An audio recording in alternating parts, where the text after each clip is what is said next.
This is the 2025 Ford Bronco Stroppe Edition, and I'm here to tell you why this is the last of its kind. This is a very cool vehicle for a lot of different reasons, but unfortunately, I do believe that this is the last of its kind. So what is the Bronco Stroppe? If you're brand new to the car scene and you're just now starting to think about a vehicle like this, like the Bronco, you're like, what in the world am I going to be getting on the Bronco Stroppe?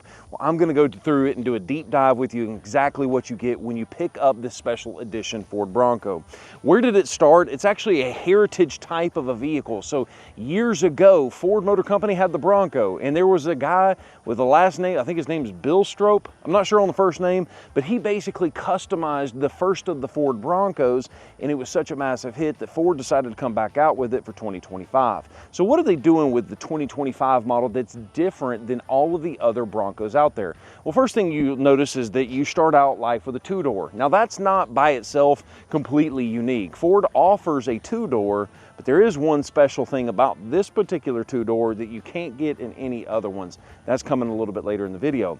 But the other cool part about it, you'll notice, I mean, everybody wants me to point out the paint job at first. We're going to cover that in just a second, but what I want to point out to you is the completely different, unique fenders. Take a look at this. You have the squared off fender look in the front and in the rear, but the good news is you do not lose the functionality of the removable fender flares. And so if you're going to be wheeling and you know, these flares might get damaged a little bit, that's okay. You can still pop these tabs and pull this thing off, and now you have got a lot more tire clearance and you don't have to worry about scraping the actual side of the fender flares.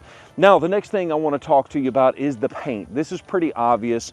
Most people might actually think that this is going to be a tape job or a vinyl wrap. It's not. This is actually a white vehicle, is the way Ford starts it, and they have got a paint job that is actually really good. So what they've done here is they've painted the white vehicle first, then they come in. By the way, I don't know the exact name of this color. Some people call it red, some people call it orange, some people call it a burnt orange, but I think it looks kind of nice because it does look red enough to call it red, and then you've got red, white, and blue. So I think that's kind of cool. But anyways, this is actual paint on top of the white. It is not a wrap. But what is so interesting is that Ford gives you this little piece of paper here that says this vehicle has a matte paint finish. Use care when working with or around this vehicle. Do not use an automatic car wash. It's pretty cool that Ford gives you that little sign for the customer that may not be completely understanding on what's going on. But that actually brings me to my next point, because for the longest time I'm sitting here thinking, well, is that matte black hood? Is that a wrap or is that paint? What's going on here? So let's take a look and let's show you, since we've got our hands on it. Here's what's interesting to me is that the hood itself looks like it has been wrapped. In fact, you can even see where there is tape that connects the black to the white underneath the hood. And so I'm not gonna sit here and pick at it because I don't really want to, ruin someone else's future potential vehicle. But it's interesting to see this is white, this is black, and I've got some tape right here that looks like it's holding the vinyl down. My thing is that if this is truly a black matte wrap, you need to let the customer know so that way they can swap it out every few years. You may not realize, but if you have matte wrap on your vehicle, you have to change that wrap out every so often. Otherwise, the wrap is going to get brittle and you're not going to ever be able to remove it without just peeling the entire paint job off of the vehicle.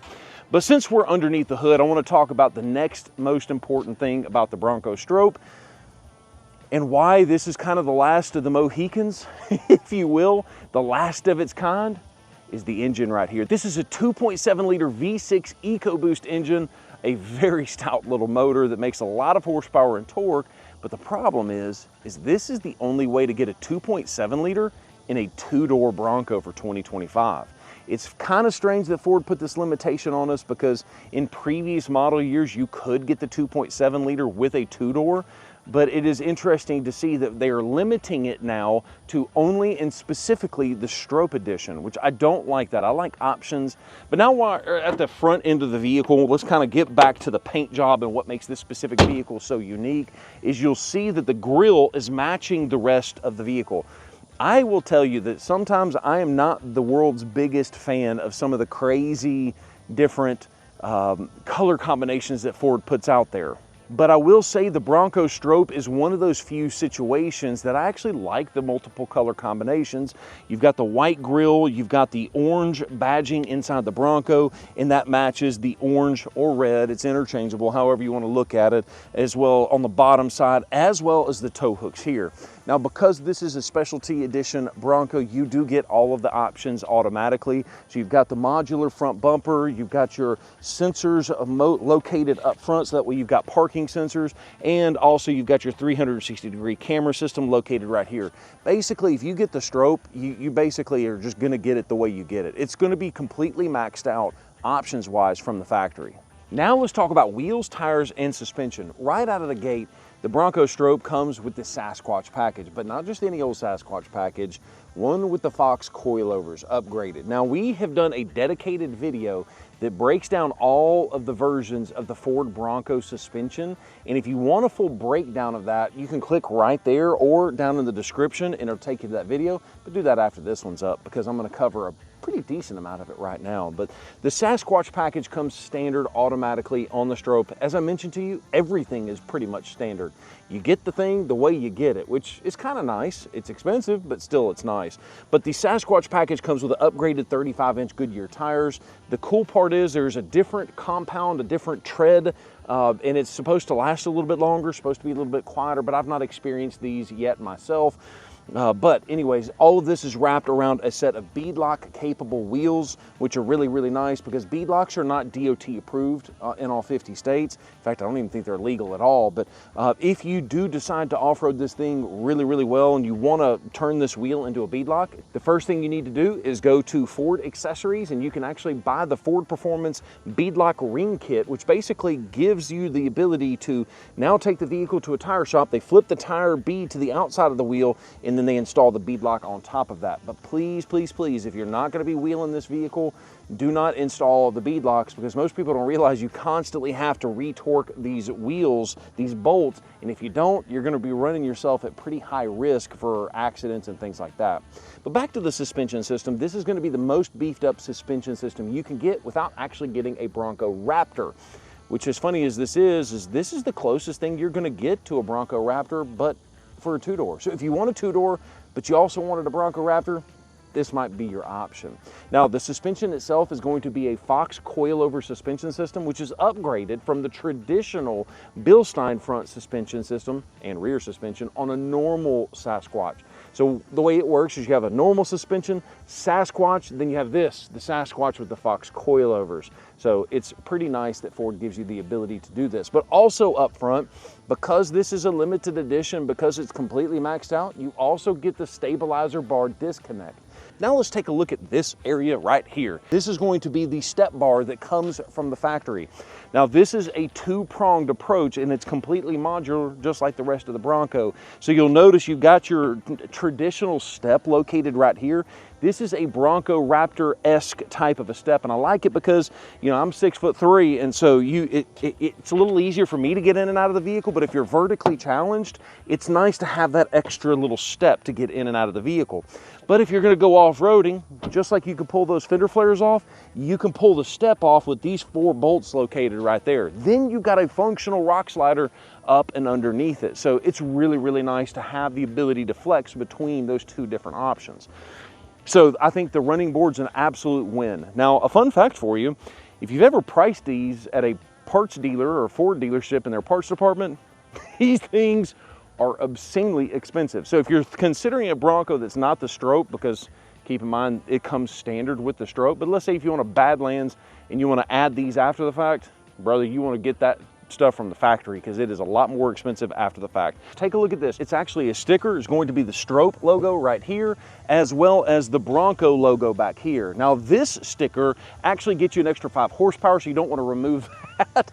But shameless plug, if you do want to get this particular Bronco at invoice pricing, give us a call. The phone number is right there on the screen, and make sure you mention this video. And if you do, we'll be happy to honor invoice pricing on this Bronco. But the only downside is these are limited, and I think I've only got 2 available. This is the only one on the ground, and then I've got another one coming soon after that. So if you're wanting a Bronco Stroppe, you need to make sure you call that number or just reach out to us on our website, alabamaford.com. Moving towards the backside of the vehicle, you'll see the bumper is pretty traditional compared to all the other Broncos out there. You have a plastic top, and then you have a metal bumper underneath it, so that way if you get back into a little bit of a rock or back into somebody, it's not that big of a deal. Take a look on the backside. You do have your matte black on the tailgate, which matches that hood perfectly, and something we've not talked about yet is going to be the modular painted rooftop.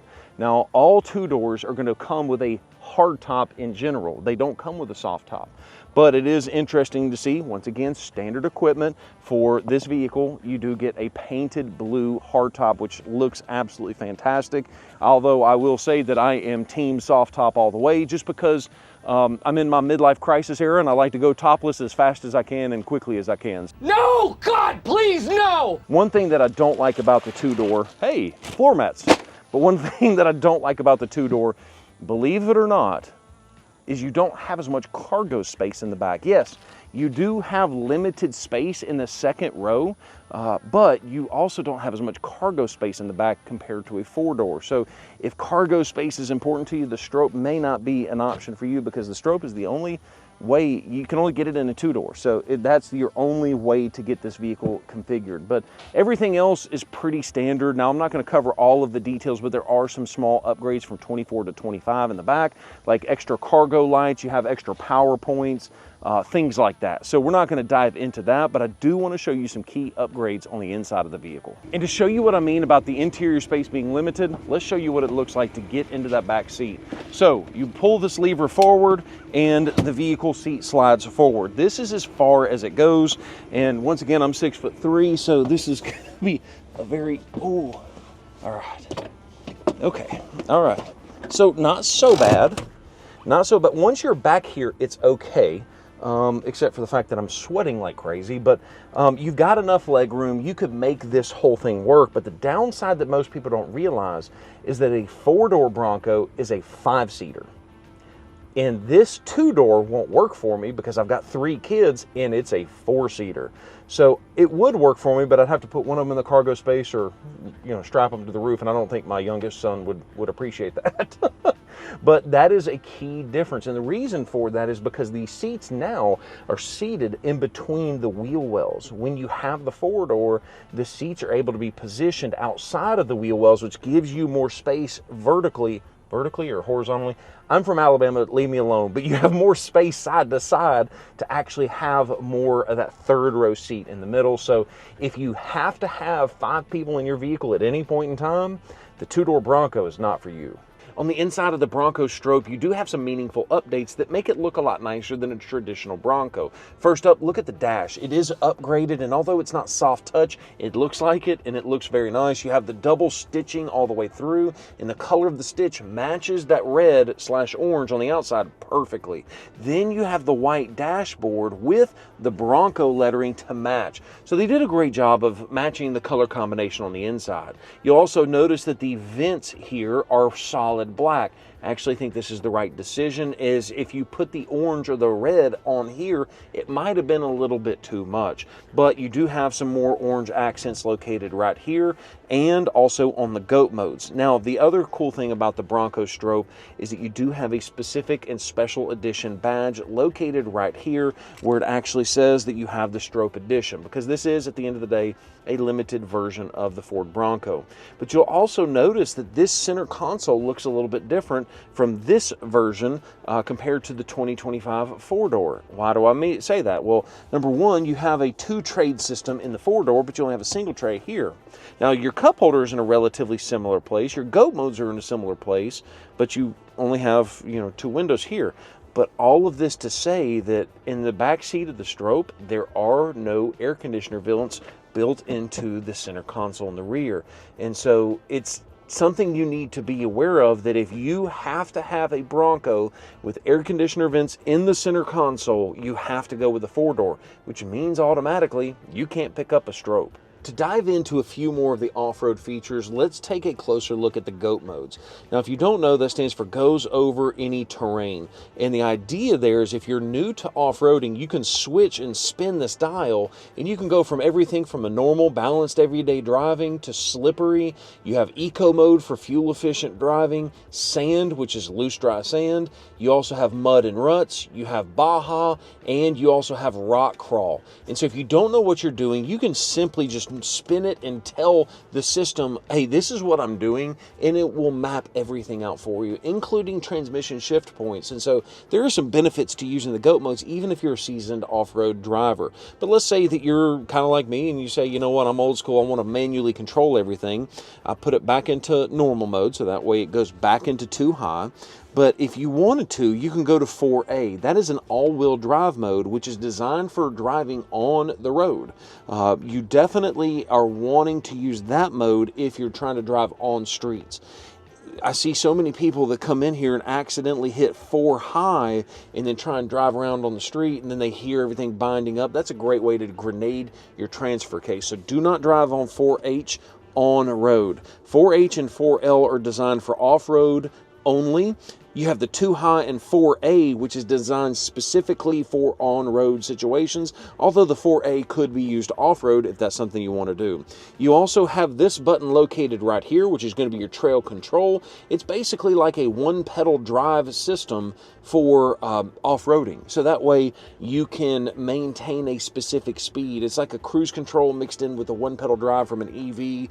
It's actually a pretty cool little technology. If you haven't had a chance to use it, you definitely need to. Now, for demonstration purposes, I'm just going to go ahead and put it into 4 low, and I want to bring your next attention to these buttons up here. These are going to be your hero switches, and you have everything from your hazards here, because according to law you have to have a physical button for that.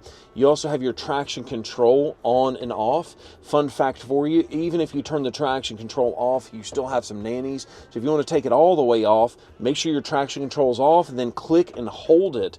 And when you do that, it'll actually turn the advanced track completely off. This is the, I'm going to let you put it into a tree mode, if you will, which is great for Baja, bombing through the desert if you are very seasoned. If you're not, my recommendation is just turn the traction control off, leave the advanced track on. But this button right here is going to be your trail turn assist. The idea behind this is it drags that inside rear tire, and it allows the 4-wheel drive system to pull it around and pivot it on that back rear tire. And so I think it's a pretty cool little feature that comes on every single Bronco, with the exception of the manual transmission. I don't think it's available on the manual. I might be wrong on that, but either way. Over here you have your rear locking differential, which you can go ahead and turn that on and off. You also have your front locking differential, which you can turn on and off, but keep in mind that that is only going to be available in specific situations. So like selected locking differential not available in the current drive mode, which is in 2 high. So I'm going to put it back into 4 low. I'm going to put it in neutral so that way you can shift. And notice how it also turns on the terrain control from that front camera that I showed you a little bit earlier. Now I can come in, I can hit that front locker. Now I'm going to be locked in where all 4 tires have got the exact same amount of torque to them. This is very important because you've probably seen some videos on the internet of Bronco snapping tie rods. That's generally speaking because of misuse of the front locker. Now that also could be because of people putting too large of tires on a Bronco and it's just not designed for it. But this one has got that upgraded tie rodded steering rack, so you definitely want to, you've got the most beefed up version you can. You just need to make sure that you're not turning, even in off-road situations, with that front locker unless you absolutely have to. The idea there is you don't want to turn in the system with that front locker turned on. So let's do this. I'm going to pull forward and show you and demonstrate this last button, which is the stabilizer bar disconnect. A stabilizer bar is a fantastic feature for on-road driving because it keeps the vehicle from rolling from side to side. But the downside to a stabilizer bar is something like this. When you start, why is that thing beeping at me? Front parking sensors doing their thing. But as you kind of go up and you're starting to off-road, you'll notice that the vehicle will start to do what I call the 3-wheel motion, if you know what I'm saying. But the problem with this situation is I'm losing traction because that back tire is still in the air. but the stabilizer bar is still doing its thing. It's causing me or keeping me from rotating at a high speed. The beautiful thing about the Ford Bronco is they give you a stabilizer bar disconnect. Yes, Jeep has got a similar thing, but the key difference between Jeep's system and Ford's system is that even though my stabilizer bar is currently under load because I've got the suspension system flexed out, if I press that button, now all 4 tires have got traction again. This is a very cool feature. And now I get to demonstrate to you one of the nice features that I mentioned to you a little bit earlier, those step bars. So even though I'm 6'3", you can still get in and out of it pretty easy. So there you go. That is the Bronco Stroppe Edition. If you want more information about this specific vehicle, it is available at the time that I'm making this video. The link will be down below, or give us a call. The phone number is right there on the screen. Thank you so much for watching this video, and have a great day. Peace.